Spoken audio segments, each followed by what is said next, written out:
All right, yeah, so we are live on Facebook now. So welcome everyone to tonight's event. This event is being hosted by the NSCN Climate Change Caucus. And this evening we have Keith Taus with us. This evening is going to be talking about their Rhodena Wind project, which is being proposed in Inverness County. And before we get things started, I'm going to pass things off to Paul Strome for land acknowledgement, and then off to Keith for the presentation. No, thanks very much, Dylan. It's a real pleasure. You know, today is National Indigenous Day all across Canada, and it's National Indigenous Month. And one of the things that we realize after looking back at our history, we have many people who, you know, have undergone all sorts of various things. And we have very wise people, you know, all across, you know, Turtle Island, which is North and South America. One of the people who is a real faith healer and is Chief Arval Looking Horse. And he's of the Sioux Nation. And, you know, he came out with a statement earlier today that he said, we warned that one day you would not be able to control what you have created, that day is here. Now we must unite once again to create an energy shift upon Grandmother Earth. She cannot take any more impact from all the selfish decisions we make, or sorry, decisions being made. We have come to that place in this time upon Earth to now make a stand together, to unite. Each in our own sacred life ways we have chosen to walk. Whatever religion or belief, go to your sacred places and join us in these special prayers for the earth on June 21st. It has been proven we can create miracles when we unite spiritually. Many white animals have shown their sacred color throughout the world now. Pardon me, and they continue to communicate that we are at the crossroads. We have walked through 2 years of losing many relatives through a terrible disease, and so have the animals and plant life also continued to suffer. The imbalance of ni wikoni, or water of life, causing droughts and fires to severe flooding is everywhere. And I feel more suffering is to come from all these poor choices that are being made. I humbly request a time from each of the two-leggeds in this world, that's us, to send a prayer to heal our precious earth and the balance of ni wikoni to be restored. In other words, the waters. Begin to prepare in your homelands to unite all nations, all faiths, all one prayer for the sake of Grandmother Earth, our source of life, not a resource. In the sacred hoop of life, where there is no ending and no beginning. Chief Arval Looking Horse, 19th keeper of the sacred white buffalo calf pipe. Anyway, thank you, Keith. Oh, thank you, Arval. Anyway, now to introduce our speaker for this evening and our presenter, Keith Taus. He's been active in the wind industry for over 15 years, during which time he worked on projects across North and South America.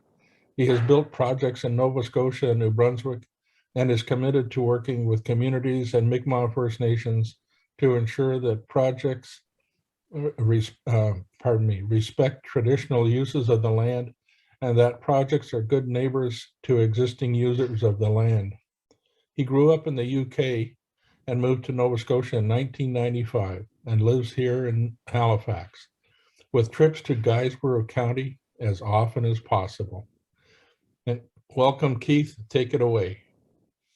Well, great. Thank you very much for the invitation, and thank you everyone for taking time out on this solstice evening to join us.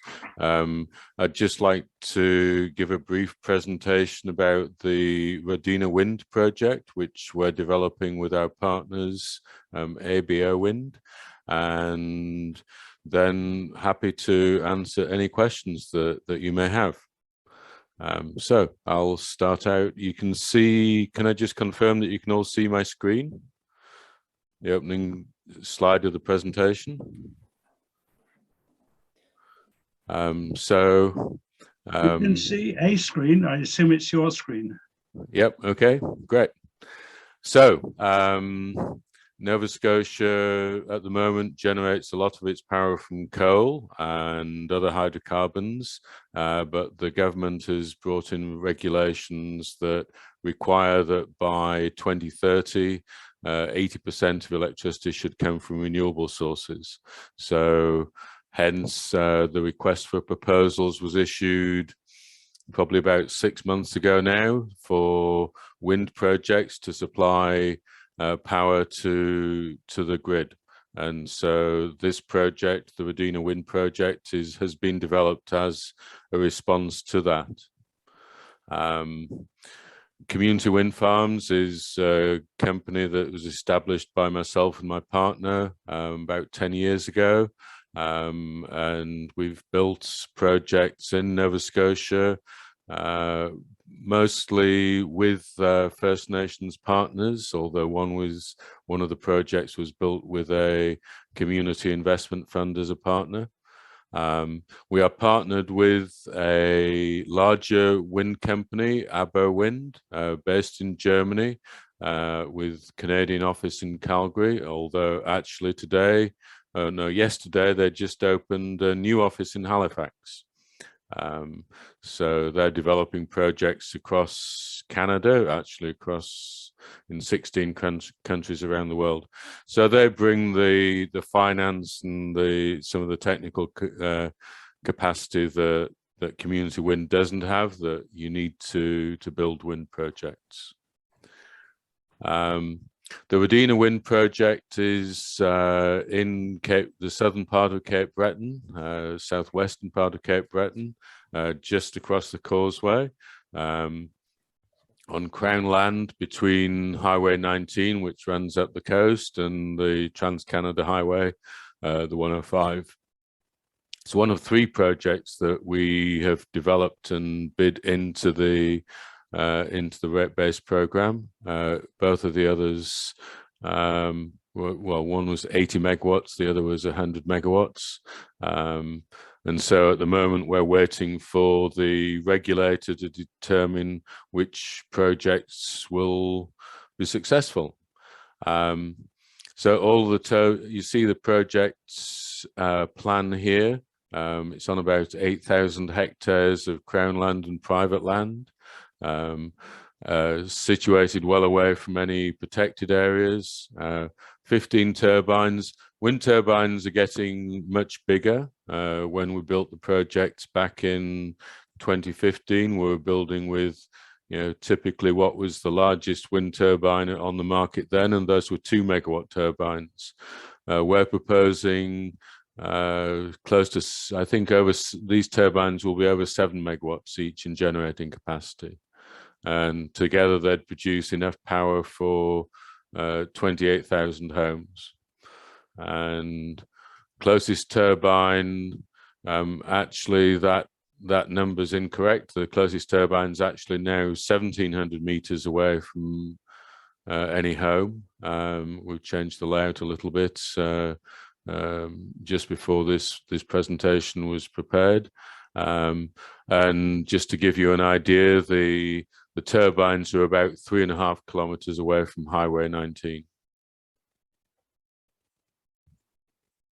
So how long does it take to build a wind project?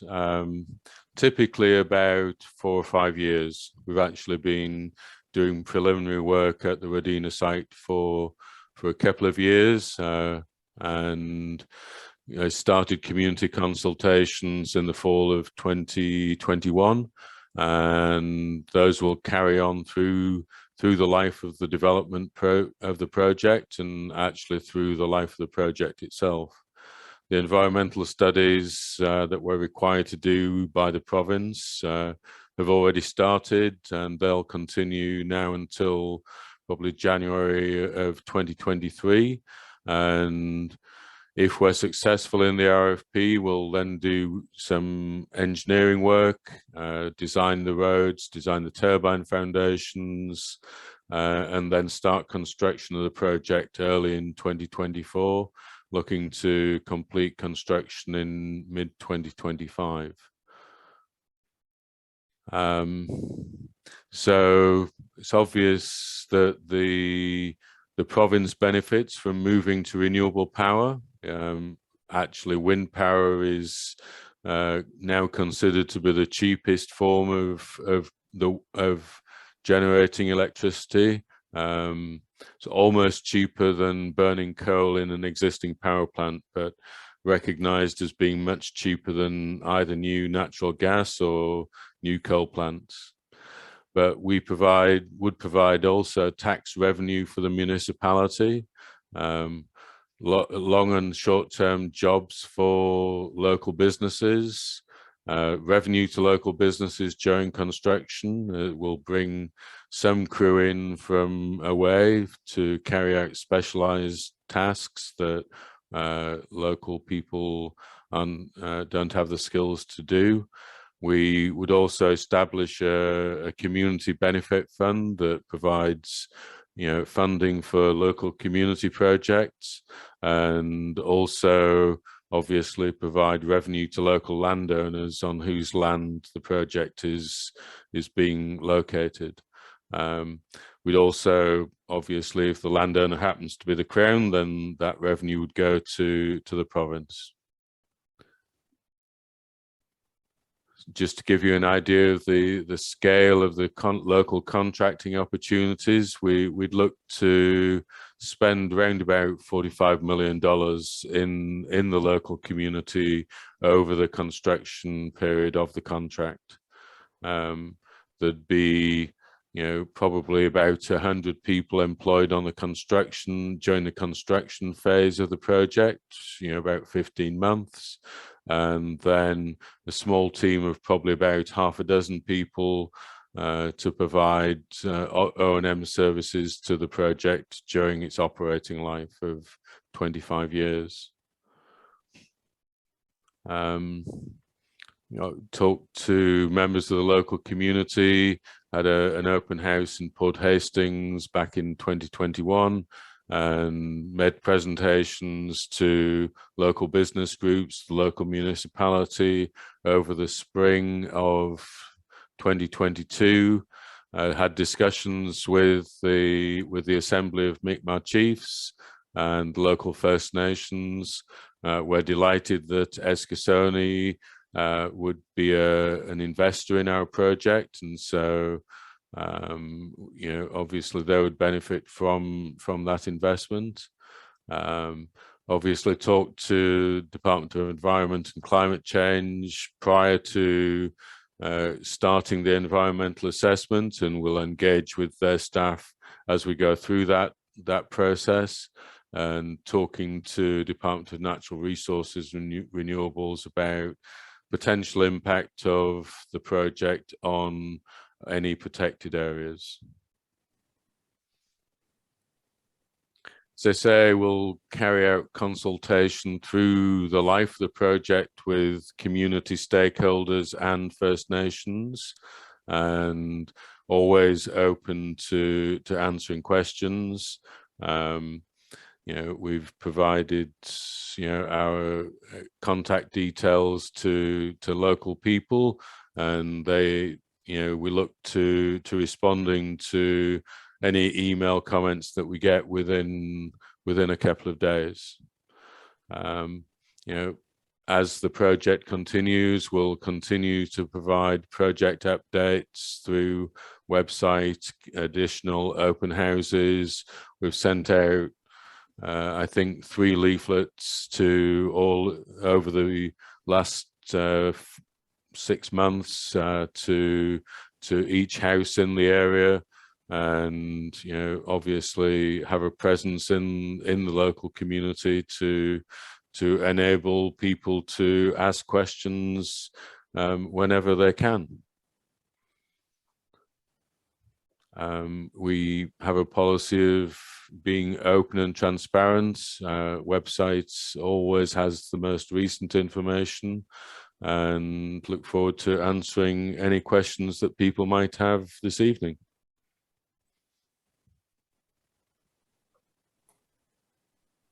That's great. Thank you, Keith. I guess we'll open the floor now to some questions. Is there anyone in the audience that has any specific questions for Keith this evening?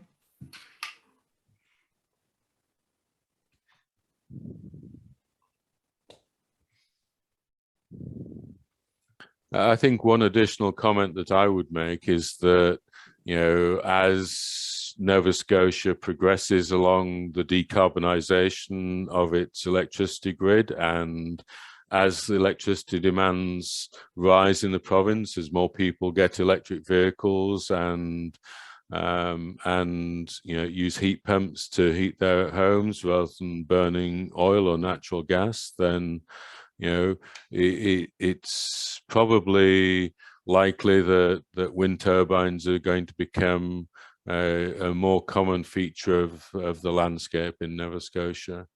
But one thing that Community Wind is committed to is developing those projects in ways that respect the concerns of the local community. As I commented to, you know, before I started the presentation, you know, I'll just go back to the map showing the layout of the project. When we originally designed the project, we obviously, you know, looked at establishing what we thought was a good setback from residential properties, but also sought to, you know, site turbines in the area of highest wind. So the turbines that you'll see were actually closer to Highway 19. If you know the area, you'll know that there's a ridge running more or less along the edge of the project area, along that dotted line on the western side of the project area. And so the turbines were close to Highway 19. And so, you know, we went to members of the community, prepared visualizations, and got the reaction that, you know, people didn't feel that it was appropriate for turbines to be visible along that ridge. So, you know, we listened to the concerns of the community and, you know, moved the turbines away from that ridge into an area of lower winds. So, you know, obviously the project is less profitable for us, but we believe that it's important that, you know, we listen to people in the community and understand their concerns, and design and build a project that is respectful of their concerns. And so obviously, you know, we'd like we feel that this is now a project that should get built. And, you know, we look forward to working with the community and the municipality to develop the project. Even if it isn't successful in this RFP, we do expect there'll be additional calls for proposals for wind in the future. We do have a few questions in the chat. I'm going to go with Roger first. He was wondering, is there any existing wind projects in Nova Scotia that are currently active, or maybe that you're exploring in other areas? There's a lot of wind projects in Nova Scotia, projects that we've built. Probably the one that people would be most familiar with is just outside Truro. If you've traveled through Truro since in the past 5 years or so, you'll see 5 turbines up on the ridge, just to the west of the highway, you know, as you turn towards Halifax. So those were turbines that we built in 2015, and those turbines are owned by Millbrook First Nation and Eskasoni First Nation. But, you know, there were lots of other wind turbines, different places around the province. And Peter, you have your hand up there. You can go ahead if you have a question. Okay, so I know that there's pushback from some members of the community about the saying that it affects their health or something. And I notice in your plan that community engagement started from the get-go and it's been going all through.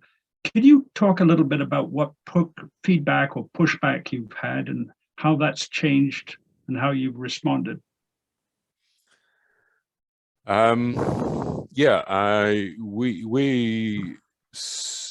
try and incorporate, we try and listen, well, we do listen to all of the comments that we get.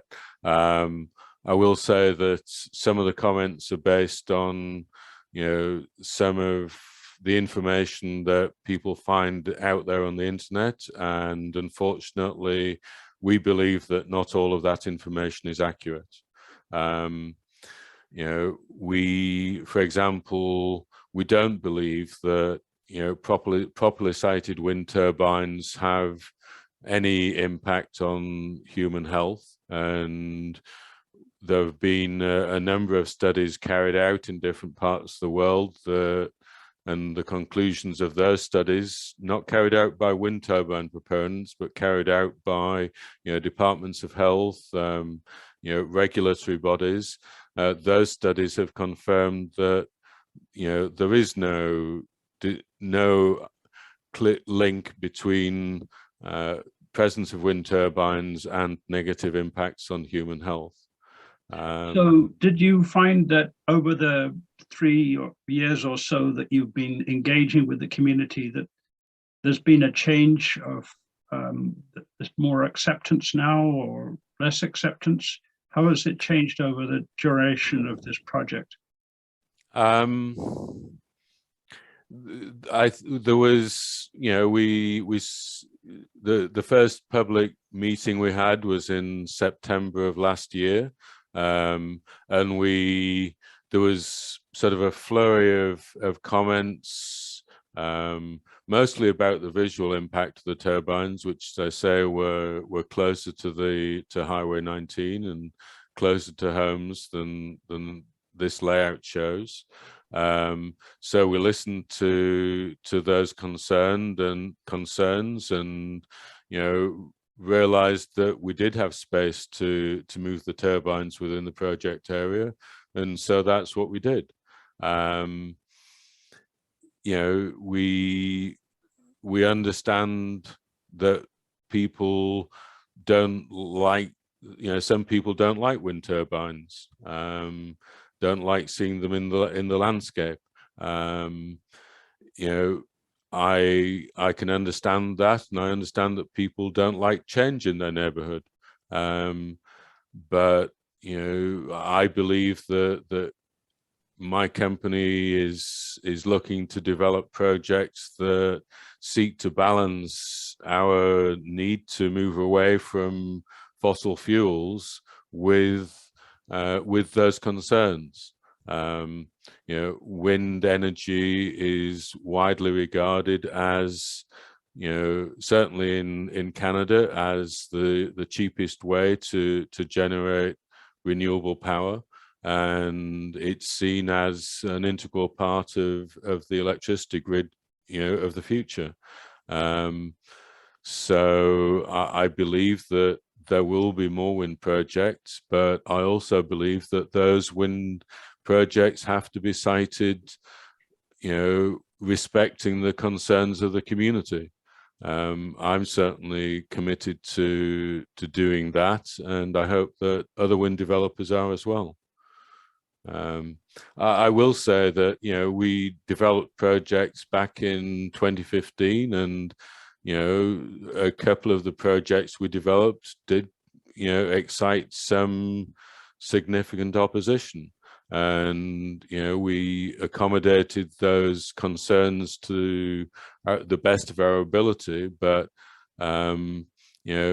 we have had very little negative response to the turbines that have been operating now for about 7 years.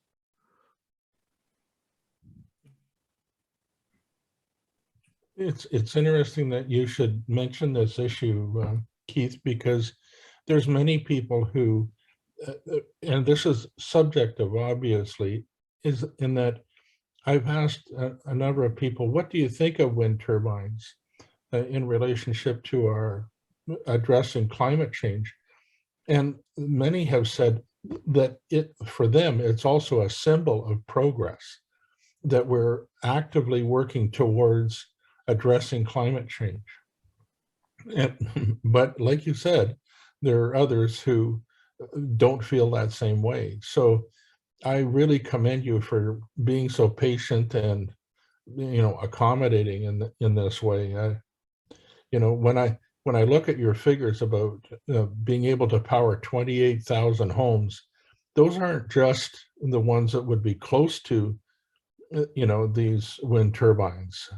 So this is an effort to benefit the entire community. Anyway, thank you. What is the upkeep on the windmills themselves? Like, what's the life expectancy? Is it expensive to keep them operational over the years?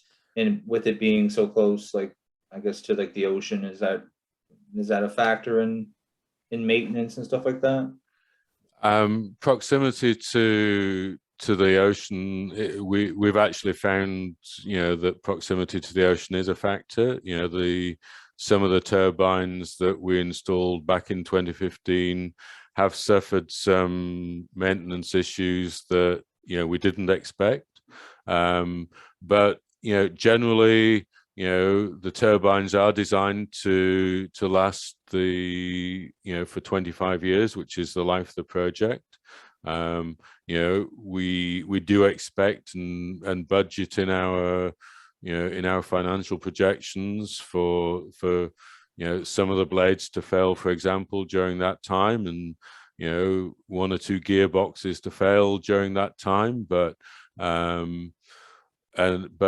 typically, during the course of a year, you will have staff in the facility 2 or 3 times a week, just checking that the turbines are operating correctly. Obviously, they're monitored remotely as well from an operations center that monitors them 24 hours a day, 7 days a week. And we find that the best maintenance is preventative maintenance. So we'll monitor the conditions of all of the major components in the turbines and look to replace them before they fail, because it's obviously easier to do it on a planned basis than on an emergency basis. Thanks for that. And Margot, did you have a question? Oh, I did, but I think there might be some questions in the chat first. Oh, yes. Paul, what kinds of turbines will you be using for this project? We have planned the turbines using, planned the project using turbines from a German company called Nordex. There are probably about half a dozen well-established and reliable turbine manufacturers that we work with.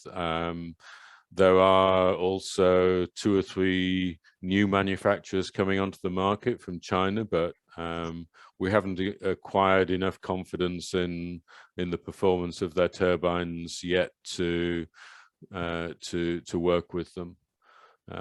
So Nordex are German, Vestas is from Denmark, GE obviously German, Enercon another German company, Siemens German, although they've got just acquired a Spanish company. So most of the turbines are from Europe, unfortunately. There aren't any Canadian manufacturers of turbines, although blades and towers are manufactured at facilities in Quebec and Ontario.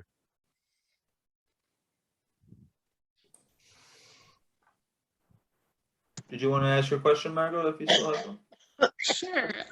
Well, first of all, I will say I'm really happy about this project, and I'm sure everyone involved tonight loves the sight of turbines, and I'm kind of disappointed that they're not going to be up on that ridge. but I can I can see if you're used to living in the area and seeing, you know, the ridge unchanged, then I get that.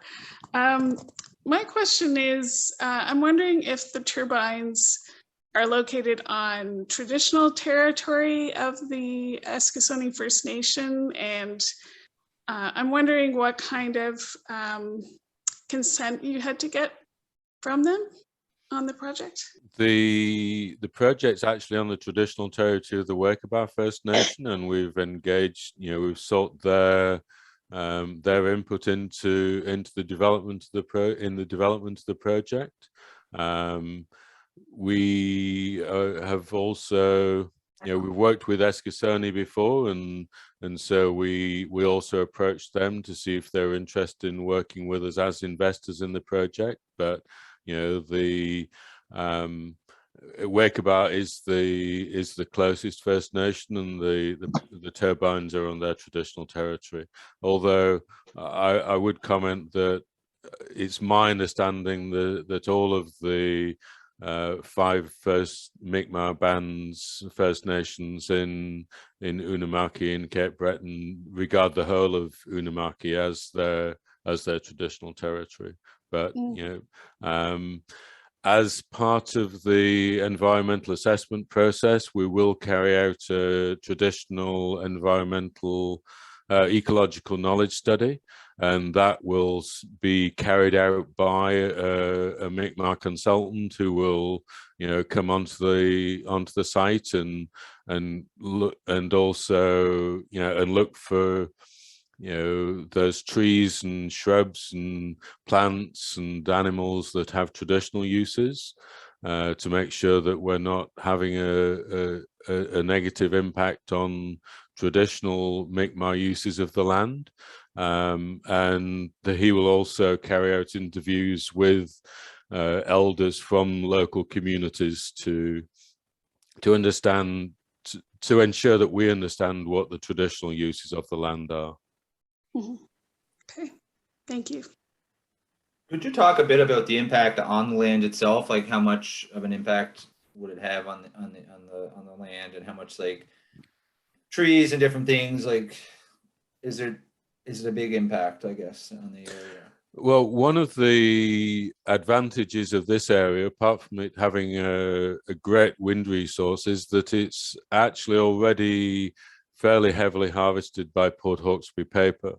And so, you know, we try and avoid, obviously we need to avoid old growth forest. That's one of the constraints that, you know, the province quite rightly place on us. But we also try and avoid, as far as possible, disturbing land that hasn't already been disturbed. And so, you know, although the project area is 8,000 hectares, you know, each turbine and the associated road will actually only take about 4 or 5 hectares of land. And so, you know, we'll use existing roads as far as possible. And this area has quite a good network of existing forest roads. And, you know, obviously we'll need to clear the area that around each turbine for construction. But if we don't need to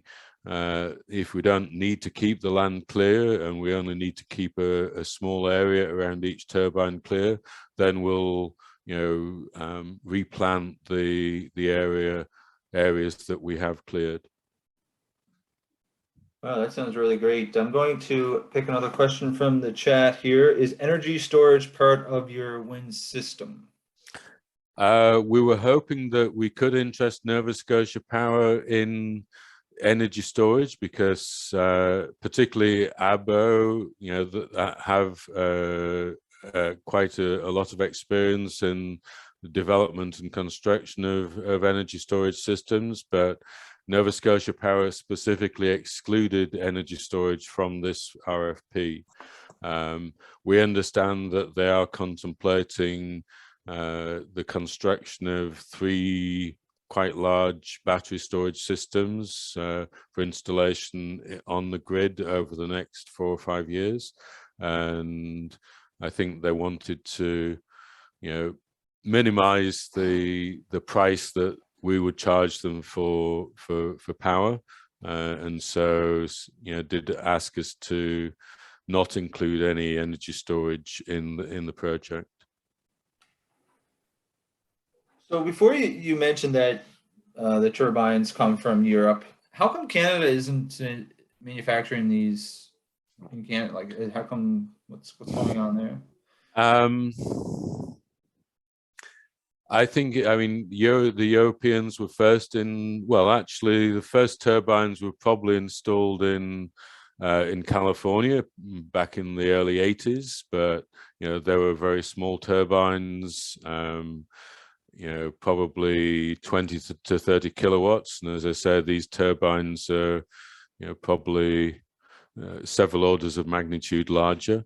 But the Europeans were the first to get into, grid scale, or what we call utility scale wind turbines. And so that's where the center of technology development has occurred.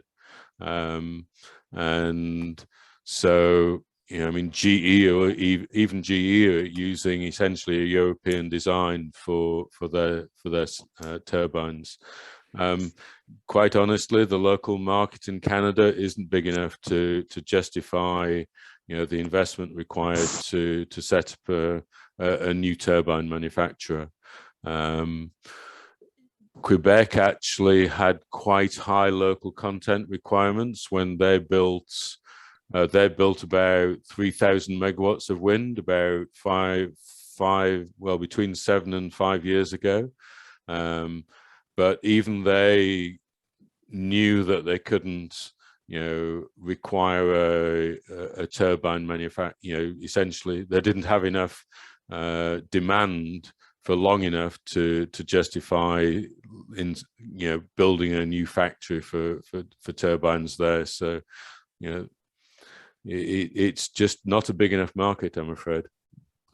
Like replacement parts and things like that come from Europe as well? It depends on the components. As I say, blades, there are blade factories in Quebec and in the US. And so, when we do need to replace blades, we'll look to see whether the economics mean that it's easiest to get it from locally or from Europe. Now, most of the component manufacturing facilities are increasingly located close to ports, because the components are large enough that moving them by road is increasingly challenging. So we use road transport as little as possible. So, if we do build this project, we'd expect to bring the components in through Sydney and just bring them 50 kilometers or so down the 105. All right, we have a couple more questions in the chat here. What is the estimated cost of electricity to be produced? The RFP required that we couldn't have a price of more than 5.8 cents. And so, we would be producing power and selling it to Nova Scotia Power at somewhere between 5 and 5.8 cents per kilowatt hour. Okay, and another question from Paul. Can you explain the difference between variable pitch blade technology versus gearbox technology, maintenance, price, performance wise?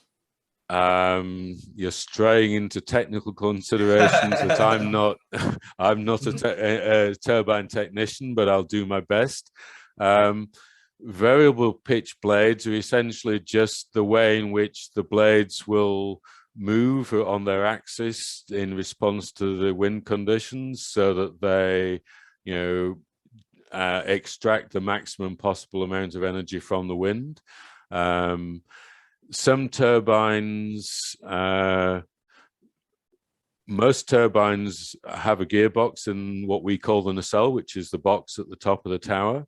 and that turbine essentially just is acts as an interface between the rotation of the blade and the generator. So it will basically it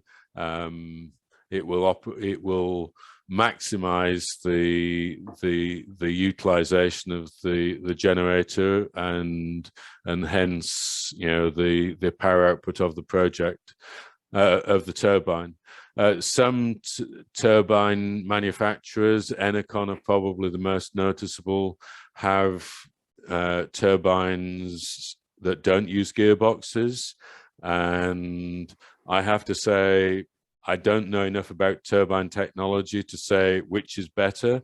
I do know that if you don't have to replace a gearbox, that's just one more component that that isn't going to fail. So, but I rely on my colleagues to tell me which is the best turbine for the project.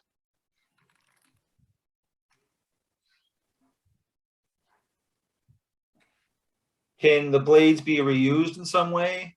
Grinding the blades and using them in concrete, etc.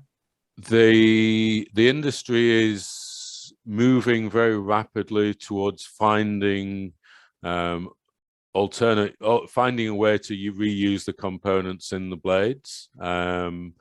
There's been quite a lot of press over the past 2 or 3 years about blades increasingly ending up in landfills, but I'm delighted to say that by the time this project gets built, I'd expect that the blades will be manufactured in such a way that they will be able to be recycled, whether it's, as you say, being used as a fuel for cement manufacturing or something more productive.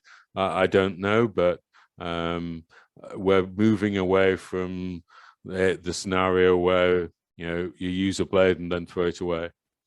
What causes a blade to degrade or needing to be replaced? Basically, just degradation of the blade surface. Very occasionally, a blade will be damaged by lightning, but typically it's just wear and tear. If you imagine the tip of the blade is actually moving incredibly quickly through the air, and so you'll get degradation of the materials, particularly on the leading edge of the blade. And so what we have done with the turbines that we installed in 2015, a couple of years ago, we actually put a coating on the leading edge of the blade to extend the life, because we had noticed that the blade was eroding more quickly than we anticipated. So literally it's just wear and tear. It's one of those components that is exposed to the elements, and weather and and other environmental factors can lead to blade failure before the end of the 25-year expected life. I saw an article talking about the problem from glass fiber blades, because you can't safely cut glass fiber without creating an environmental hazard. Are most blades made from glass fiber? Most blades are made from a combination of glass fiber, carbon fiber, some plastic, and balsa wood, although I believe that the industry is moving away from balsa wood. Cutting glass fiber does cause glass dust to be given off, and so a blade would only be cut up under strict environmental conditions.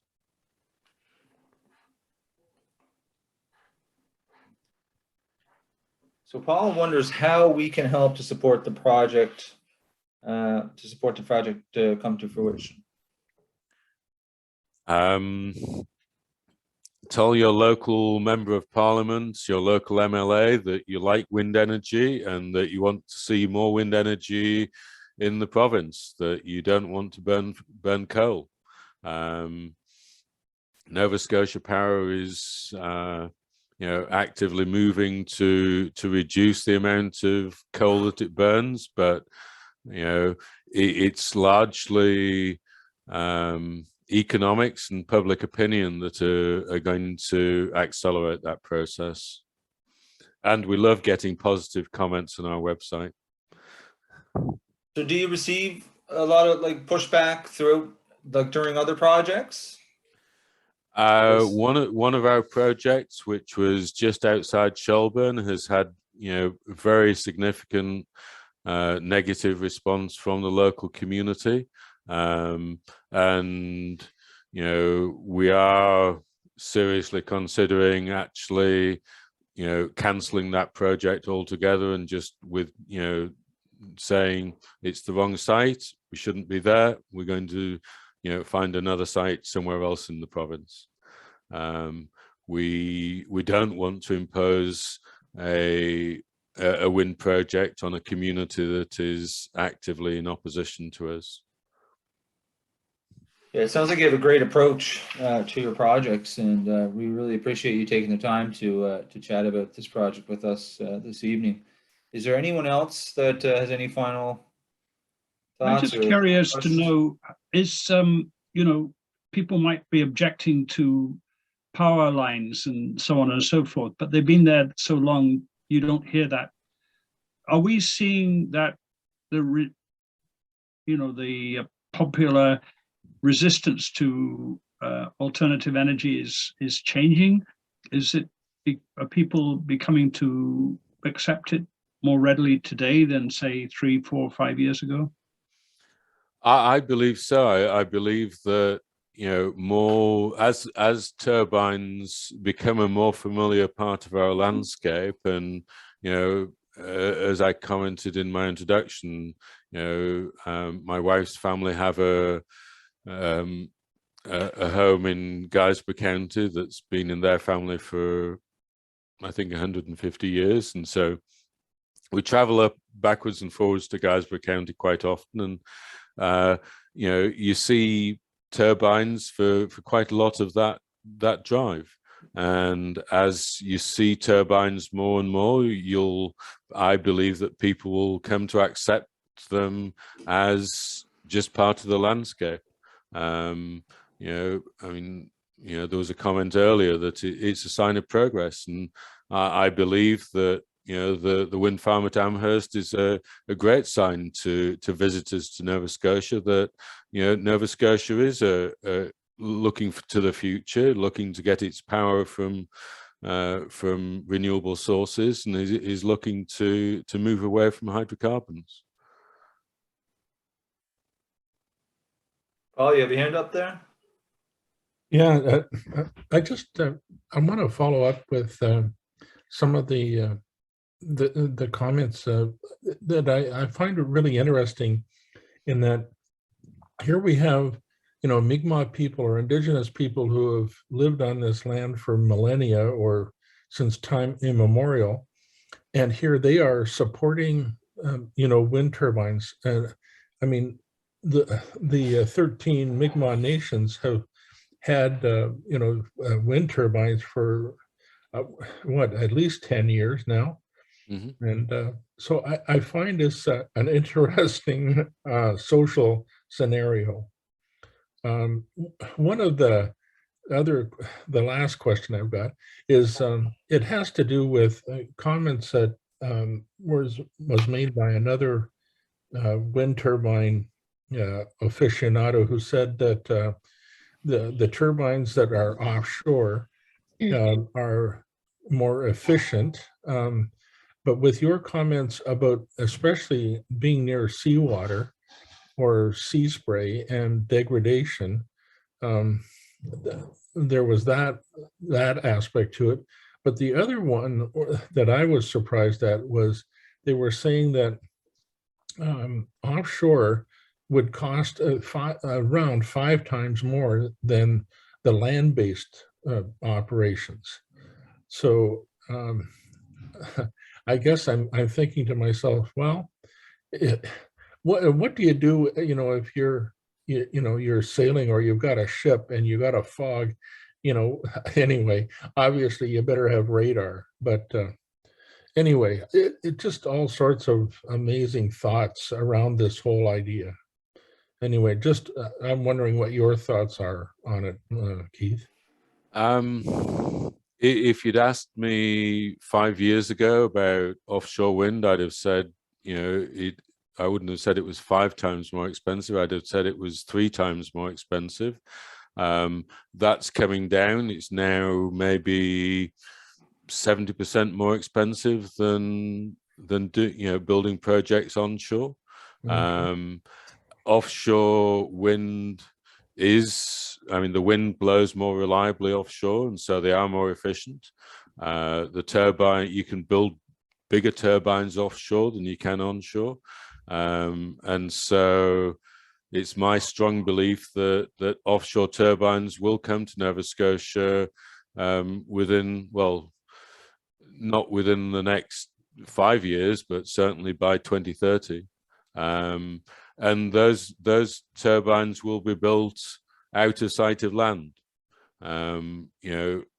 Offshore turbines are being built all over the world, and it's now standard practice to site projects at least 40 or 50 kilometers offshore, so that there is no visual impact for anyone onshore.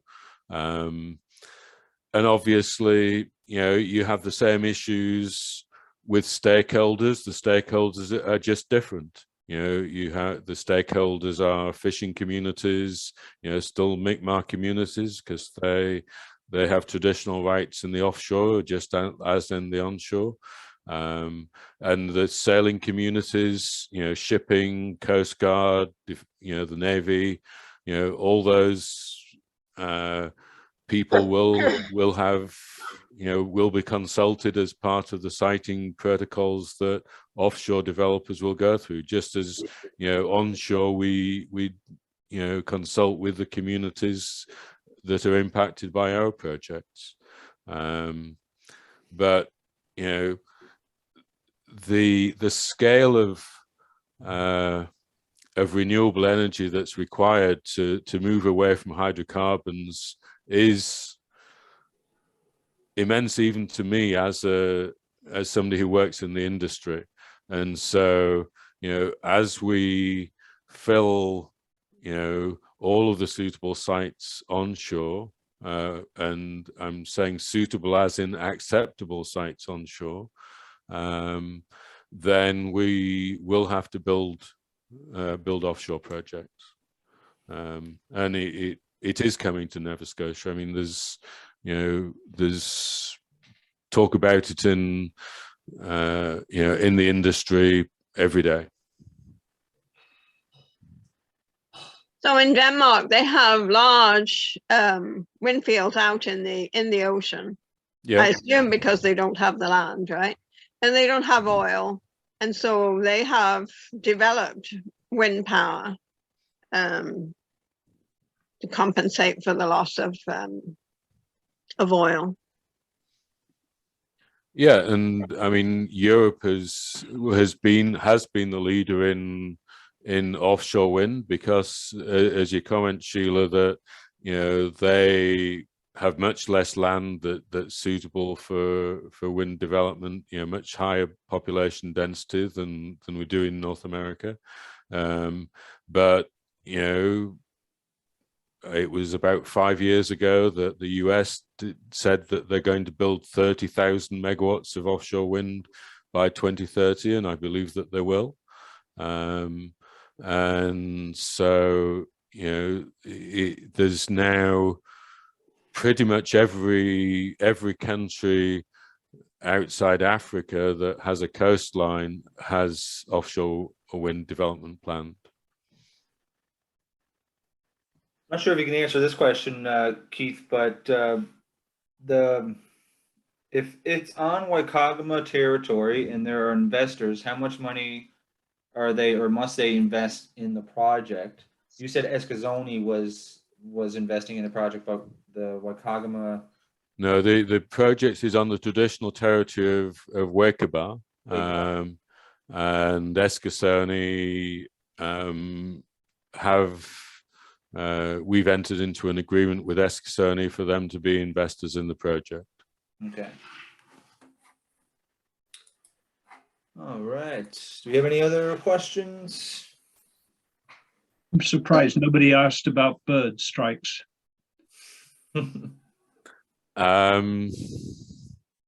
I will say that wind turbines do kill birds. There's no way around that. I would comment that I've always been an owner of cats, and about Cats kill more birds. They kill a lot more birds, and so we got 3 cats about 3 years ago now, and they are indoor cats.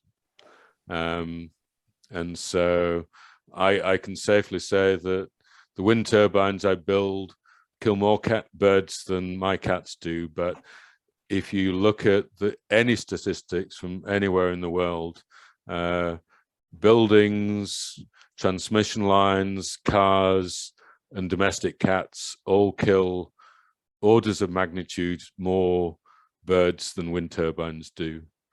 Obviously, we will not site wind turbines where they would cause any danger to any protected species of birds. So, if there are turbines, for example, in the US and in Europe, who have radar systems, and they will shut down operation of the turbines when flocks of cranes approach, for example.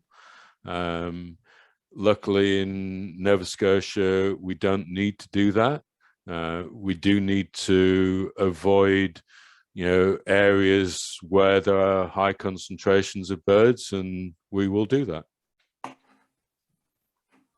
I believe there are some technologies to warn birds off, some kind of acoustic device attached to the nacelle or something. There's actually a study that was done, I believe, in Norway, or maybe it was Finland, where one blade was painted black, and it reduced bird fatalities by, I think, 30%. Now, how acceptable that would be to, people living close to a turbine, I don't know, but that's certainly something that, is worth considering. Acoustic devices, I believe, have been used on some projects where there are significant concentrations of bats, but I don't know about whether that's been used for birds or not.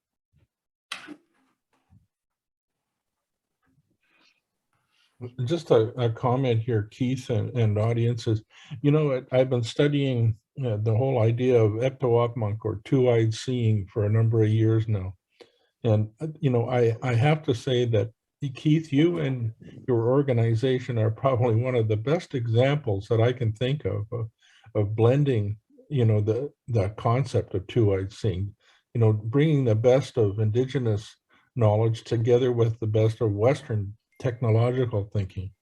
So, I really commend you on that. I think this is amazing. Thank you. I've always been, delighted to work with First Nations communities. They're great people to do business with, and I've obviously a huge amount of respect for their knowledge and understanding of the land that we as settlers inhabit.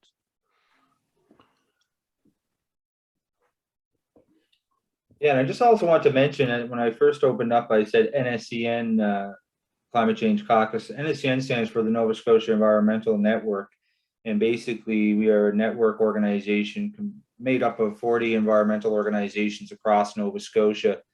And we quite regularly host events like this where we engage with the public and educate the public on projects, environmental issues, topics, and information about some of our member organizations. And we have a few caucuses, which the Climate Change Caucus is responsible for this event this evening, and I'm offering some assistance to Paul and Sheila. And yeah, we're really grateful to have Keith speak with us this evening, and we will be throwing this up on our YouTube channel, so you can share it with your friends and colleagues. And I'm also going to put our website in the chat as well for anyone who wants to learn a bit more about NSCN. But with that, is there any final thoughts? I would just like to encourage any of those of you who are on the call this evening, if you'd like to become part of the Climate Change Caucus, we would gladly entertain you with that. It would be great. Oh, you're speaking on behalf of which organization? The Climate Change Caucus, which is part of NSEN, Nova Scotia. So, yeah, I just put the link in the chat there for the Climate Change Caucus if you want to check it out on our website, and all the information is there. And you can reach out via email. It's climate@nsenvironmentalnetwork.com if you're interested in joining the caucus and getting involved in some. Could you type that into the chat? Yeah, I just put it in there. Oh, that's a long one. Okay. That's the, oh, you want the email? Sorry, yeah, I can put the email in there. yeah, I can also, if you register for the event, what I'll do is I'll send an email with the recording for the event, and then all the contact information for you to get in contact with the Climate Change Caucus. I'll send a follow-up email to everyone who joined the event. And I think that's pretty much it for this evening. Thank you very much. Well, Thank you very much. Thank you very much for the invitation. And, you know, anytime you want to hear anything more about wind, then please give me a call. Yeah, and also if you have any other projects that you're thinking about proposing in Nova Scotia, feel free to reach out to us anytime, and we can help promote a similar discussion like this. I know we only had 1 day's notice, so if we had a couple weeks, it'd be I think a lot better, bit more of a turnout. But yeah, thanks so much. Right. yeah. All right. Thanks very much. Have a good night. Thank Night. you. Thank Yeah. you. Yeah. Good.